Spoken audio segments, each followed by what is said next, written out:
Dear first grade students at the Faculty of Commerce at Panha University in Panha campus and Raipur campus, this is our first recorded lecture for the module entitled Economics of Natural Resources and the Environment.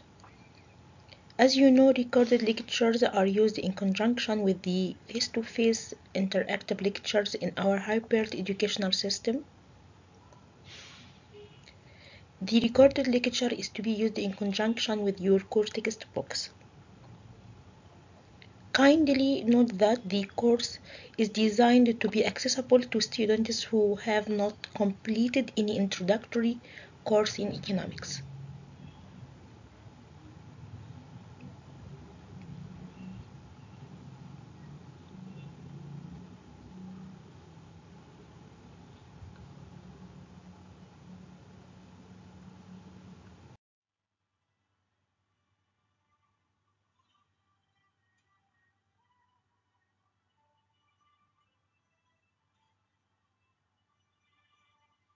The current presentation is mainly based upon Chapter 1 of Teutenberg and Lewis 2018.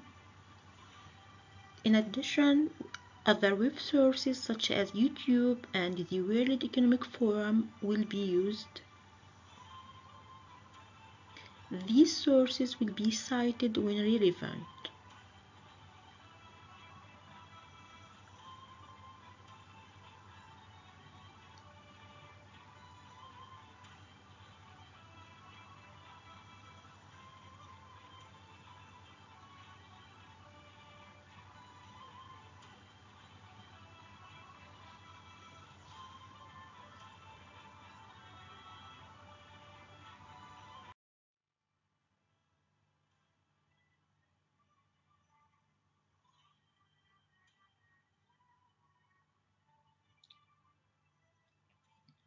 This lecture introduces you to the visions of the future.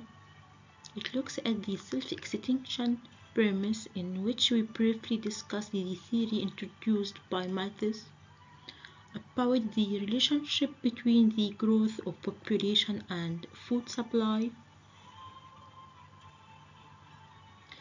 Then the lecture brings to your attention the world population forecasts. This is followed by covering the future environmental challenges that include climate change and water accessibility. Finally, we proceed to discuss how will societies respond to these future challenges through introducing the idea of feedback loops.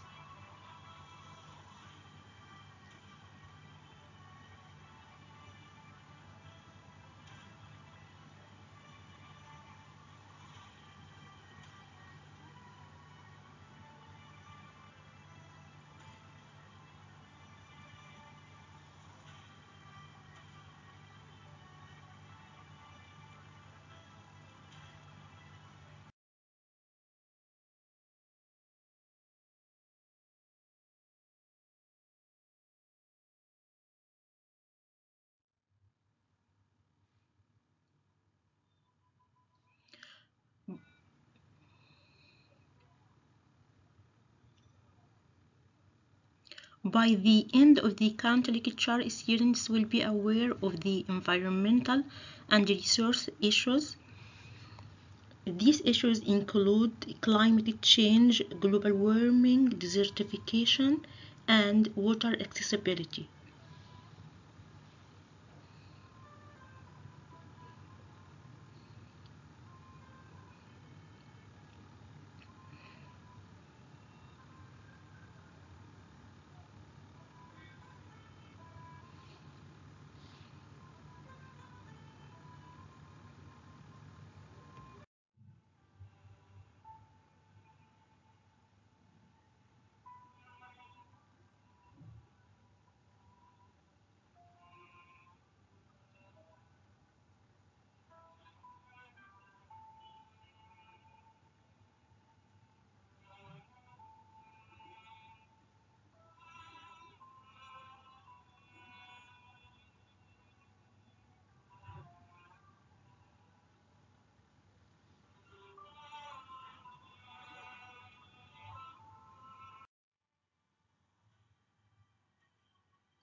The idea that societies can develop the seeds of their own destruction has long fascinated scholars. In the year 1798, Thomas Malthus published his classic An Essay on the Principle of Population. In this essay, he predicted that populations grew in geometric progression, whereas food production increases in arithmetic progression.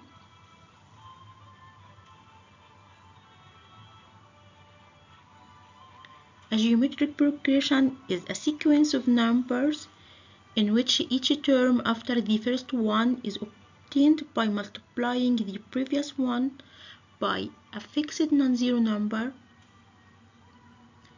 This fixed non-zero number is called the common ratio. For example, in the following sequence, the common ratio is 5.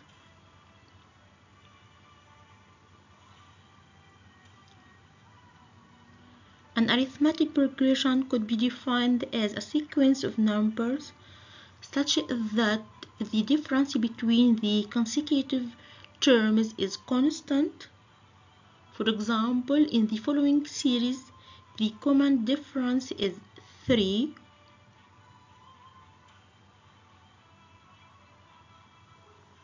In other words, Malthus predicted that population growth exceeds the land's potential to supply sufficient food, resulting in starvation and death.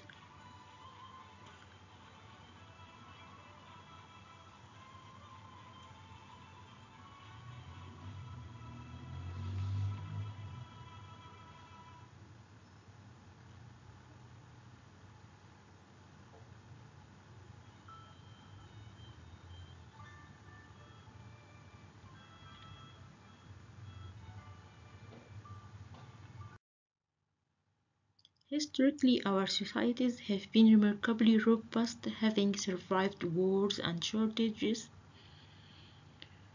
Societies have witnessed a dramatic increase in living standards and life expectancy at birth. Let me introduce the concept of the life expectancy at birth. It could be defined as the number of years a newborn child would live if subject to the mortality risks prevailing for the population at the time of the childbirth.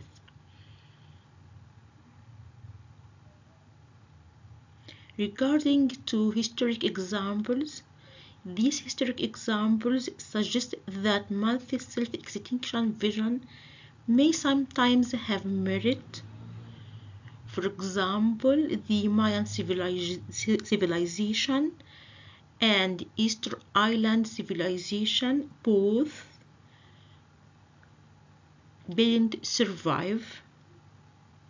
The Mayan civilization occupied parts of Central America, whereas Easter Island lies some around 2,000 miles off the coast of Chile. You can refer to example 1.1 that examines these two specific cases.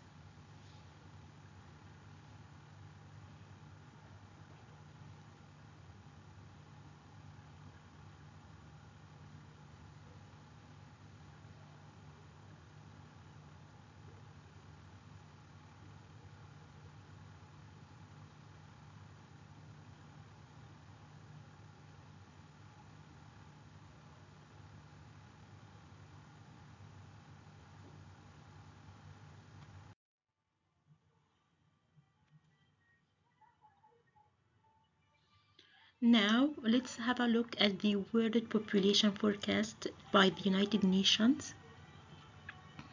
In the year 2070, the United Nations predicted that world's population is expected to grow to 8.6 billion in the year 2030, and it is expected to reach 9.8 billion in the year 2050 and 11.2 billion in the year 2100. Such growth is driven by faster population growth in African countries and India. For sure, such growth in world's population would exercise pressures on natural resources and the environment.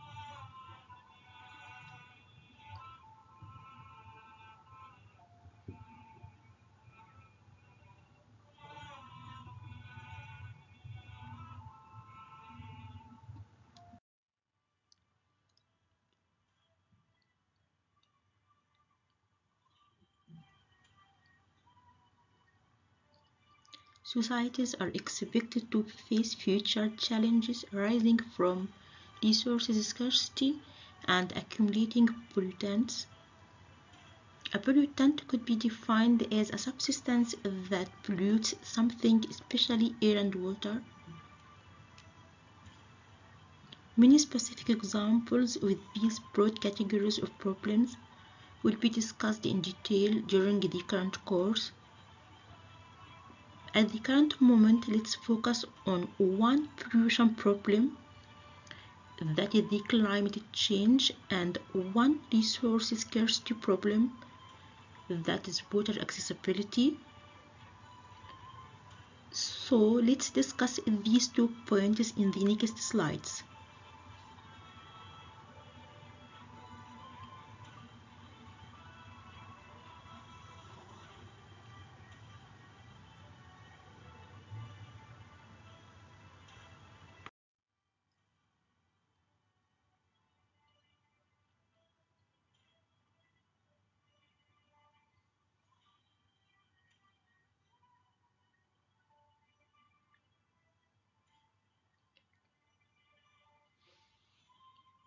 All of you are aware that energy from the sun drives the Earth's weather and climate.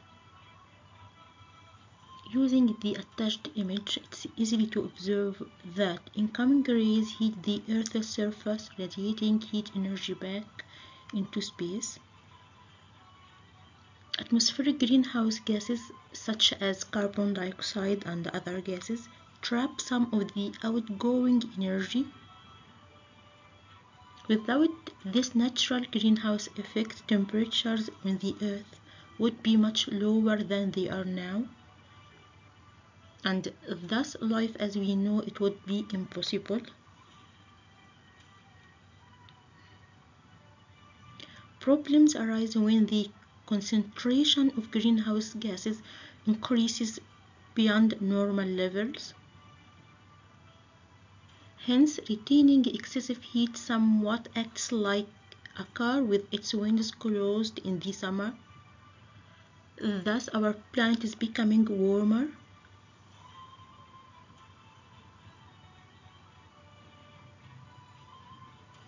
Since the Industrial Revolution, greenhouse gas emissions have increased considerably due to human activities, more precisely because of burning fossil fuels.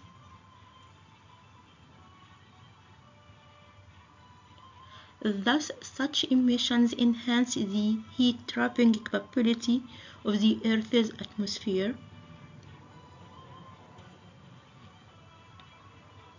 A relevant question might be, what are the consequences of the increased greenhouse gas emissions? Let's answer this question in the next slide.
the Earth becomes warmer and warmer. This phenomenon is known as the global warming, in which average air and ocean temperatures increase. Consequently, both humans and ecosystems are expected to be affected by global warming. Humans are likely to die due to the abnormal heat waves. For example, thousands of deaths in Europe in the summer of 2003 were due to the abnormal heat waves. Human health can also be affected by diseases such as Lyme disease, which spread more widely as the Earth warms. As our planet becomes warmer and warmer, the climate changes. Climate change includes greater average intensity of droughts and storms. Thus, frozen glaciers melt. The melt of frozen glaciers is coupled with an increase in storm intensity. As a consequence, sea levels rise and thus floods are expected to hit coastal communities with greater frequency.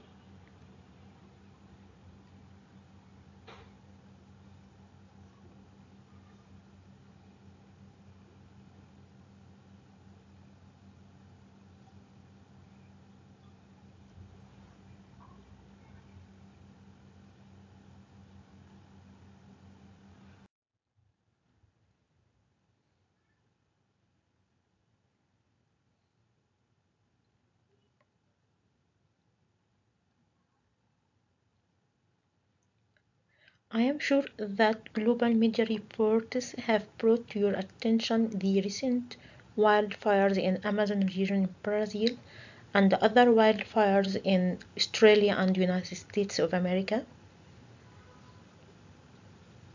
You can navigate to the following link to which the BBC report about wildfires in Amazon region.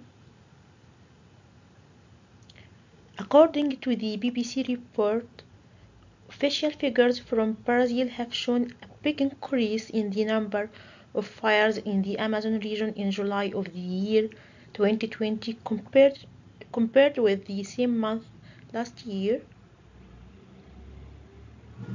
So, an interesting question might be, what causes such wildfires?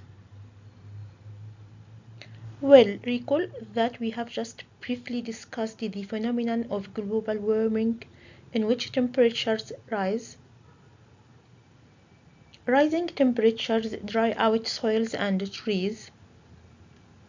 Changes in climate create warmer, drier conditions, increased droughts, higher frequency of storms, and a longer fire season. Thus, all these factors contribute to the fire's spread. Hence, we could say that climate change has been a key factor in increasing the risk and extent of wildfires.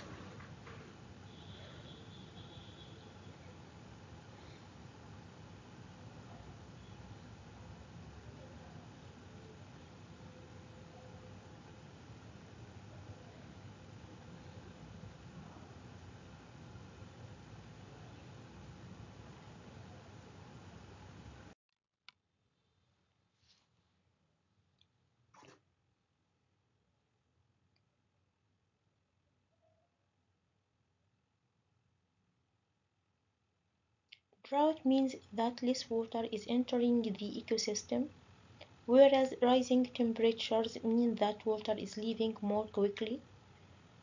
Thus, plants lose more water per unit of carbon dioxide. Accordingly, dry and dangerous conditions produced by drought become more severe.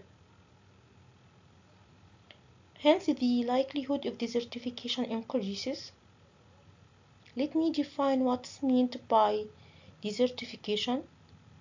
Desertification could be defined as transformation of non-desert ecosystem to desert-like conditions with less vegetation and more rapid drying of the soil.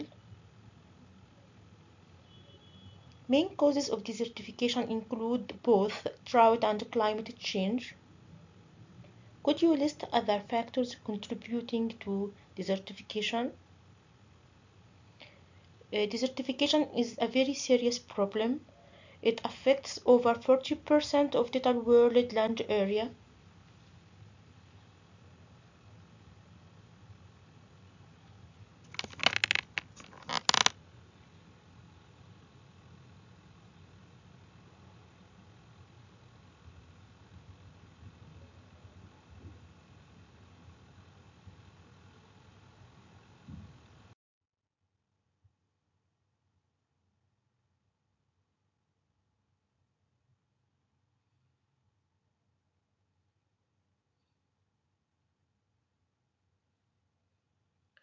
Desertification is a very serious problem. The immense challenge of desertification is in sub-Saharan Africa. The situation is particularly sensitive in sub-Saharan countries where around 80% of the economy is based on subsistence farming. 11 countries are planting a wall of trees from east to west across Africa, just under the southern edge of the Sahara Desert. Why they are building such a wall? It's known as a Great Green Wall. Well, the goal is to fight the effect of climate change by reversing desertification. You can watch the report of the BBC World using the attached link.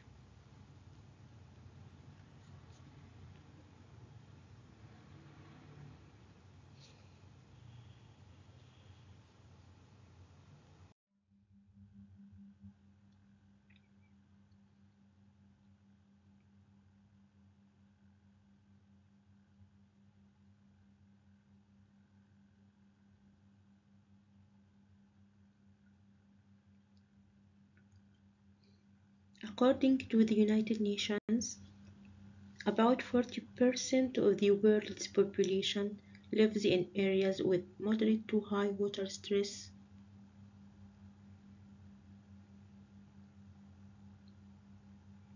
It is expected that by the year 2025, about two-thirds of the world's population, or around 5.5 billion people, will live in areas facing either moderate or severe water stress.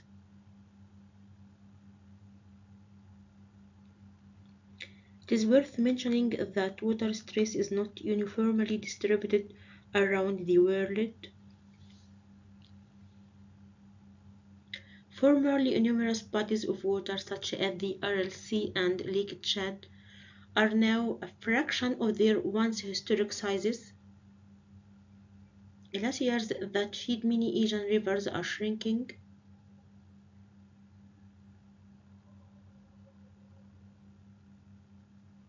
According to the United Nations data, the continents most burdened by a lack of access to sufficient clean water are Africa and Asia. Up to 50% of Africa's urban residents and 75% of Asians are estimated to lack adequate access to safe water supply.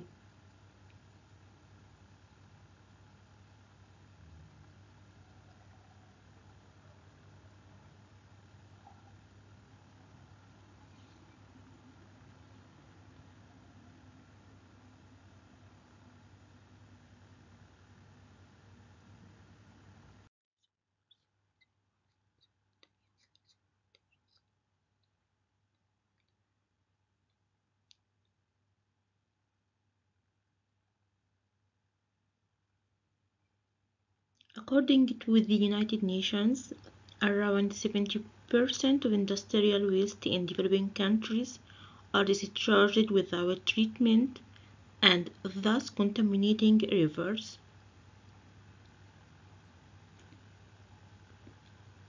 Climate change is expected to intensify both the frequency and duration of droughts. simultaneously increasing the demand for water and reducing its supply.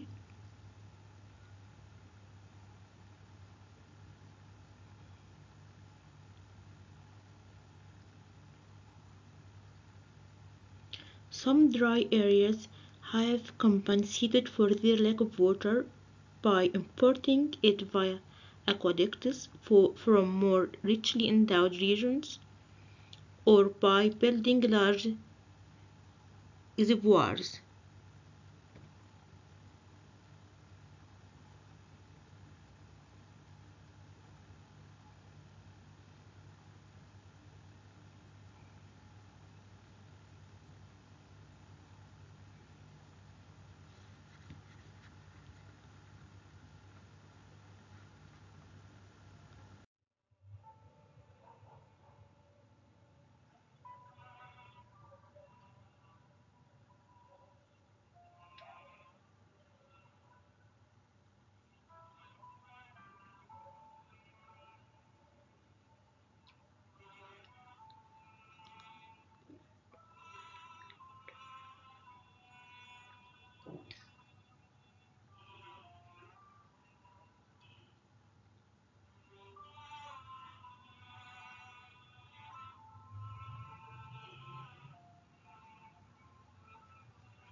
A fundamental question is how our societies will respond to these challenges. Of course, it is not feasible to answer such a question during the first lecture of your course. It will be answered during the next lectures. However, the response of societies depends upon the feedback loops. Thus, let's explain what's meant by feedback loops. A feedback loop could be defined as a closed path that connects an action to its effect on the surrounding conditions that in turn can influence further action. Let's use the attached image to clarify the feedback mechanism. If an action X occurs, then it influences action Y. Then action Y in turn will influence action Z. We can differentiate between two types of feedback loops that are positive feedback loops and negative feedback loops. A positive feedback loop could be defined as a closed path of action and reaction that is self-reinforcing rather than self-limiting. On the other hand, a negative feedback loop could be defined as a closed of action and reaction that is self-limiting rather than self-reinforcing.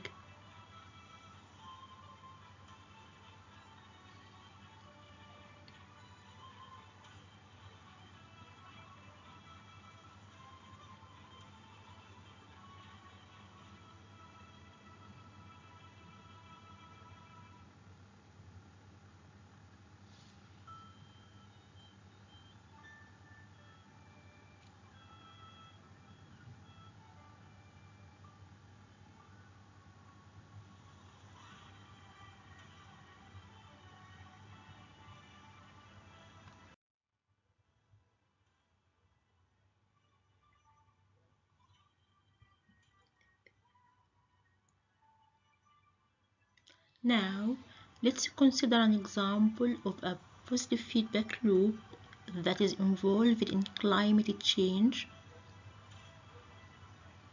Methane is a greenhouse gas. Methane gas is emitted to the atmosphere during the production, processing, storage, transmission, and the distribution of natural gas.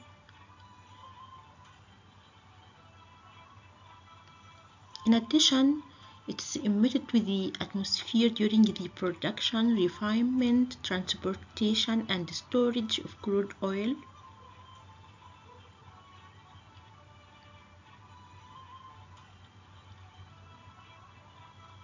Increases in methane emissions contribute to climate change. The rise of the Earth's temperature results in releasing of extremely large quantities of additional methane that was previously trapped in the permafrost layer of the Earth.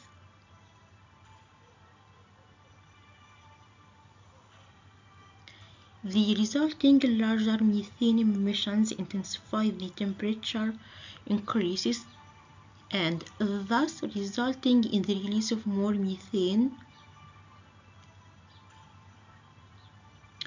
Thus, it's a positive feedback mechanism.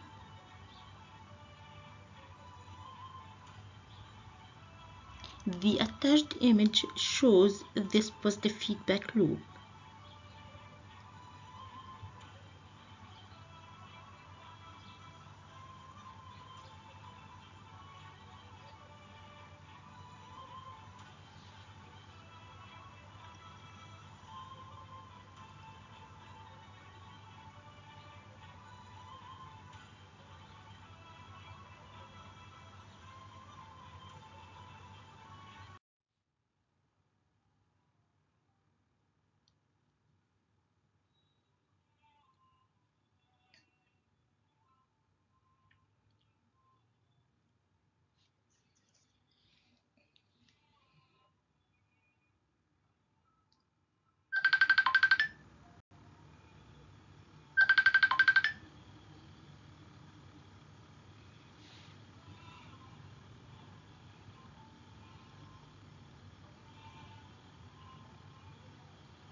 As mentioned earlier, a negative feedback loop is self-limiting rather than self-reinforcing. An example of a negative feedback loop is provided by the Gaia hypothesis. Gaia is a Greek concept for Mother Earth. According to this hypothesis, deviations from the optimal environment on Earth trigger natural non-human response mechanisms that restore the balance. In other words, this hypothesis states that the Earth's environment is characterized by negative feedback loops, which is a self-limiting process.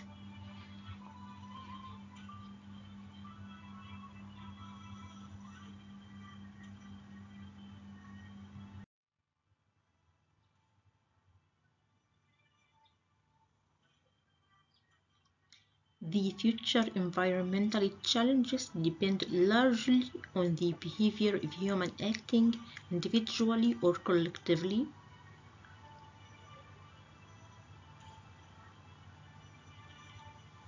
Human behavior can deepen environmental problems through positive feedback loops. It is worth mentioning that international cooperation is highly needed in order to deal with global future challenges.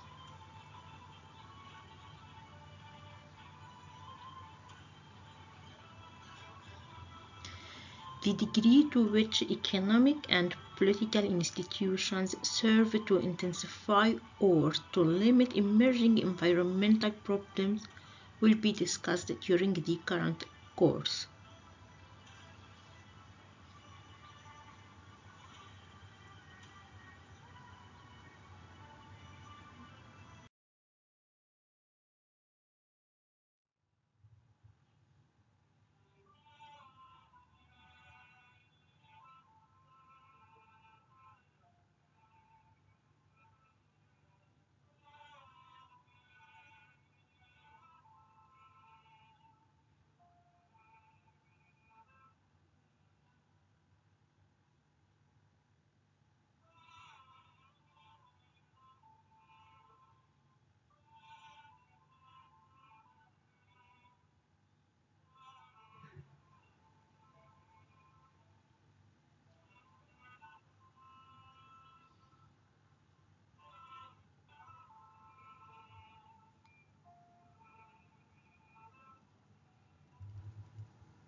What issues will be discussed in the next lecture? Well, the next slide displays a list of these issues.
This is the end of today's recorded lecture. Thank you.